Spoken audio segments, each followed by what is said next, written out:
দাদা তো বলছিল বৌদির বাড়ি নাকি খুব হাইফাই হেভি প্যান্ডেল করবে। এখন তো দেখছি দুটো রজনীগন্ধার মালা ঝুলিয়ে প্যান্ডেল করে রেখেছে। আমাদের বাড়ি যাক না, তখন দেখাবো প্যান্ডেল কাকে বলে। দাদাটা যে কোথায় গেল টোপরটা আমার হাতে দিয়ে? নিশ্চয়ই বউয়ের পিছন পিছন ঘুরছে। ইমা এটা কি, এখানেও রজনীগন্ধা? দুটো গোলাপের মালাও দিতে পারিনি, যত সব।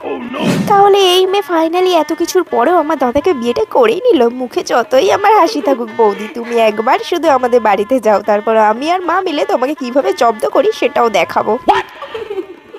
এই জায়গাটাও তো বেশি ভালো করে সাজায়নি দেখছি, সবই শর্টে ছেড়ে দিয়েছে, বেশি খরচাপাতি করেনি। দেখি তো কি কি গিফট পেয়েছে। মাত্র এই কটা গিফট পেয়েছে? আমাদের বাড়ি একবার যাক, গিফট কাকে বলে তখন দেখিয়ে দেবো। একদম ঘর ভর্তি করা গিফট থাকবে, যত সব।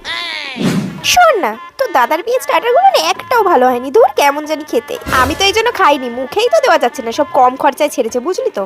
আমার দাদা রিসেপশনে যাবি, দেখবি সব দামি দামি খাবার, একদম বাবা সব অ্যারেঞ্জ করে রেখেছে। চ। বিয়ে হতে পারলো কি পারলো না, আমার বৌদিটা দাদাকে পুরো হাত করে নিল। দাদা আমার সাথে খেতেও বসলো না, একবার শুধু বাড়িতে চলো বৌদি, তারপর দেখাবো তোমাকে মজা, যত সব।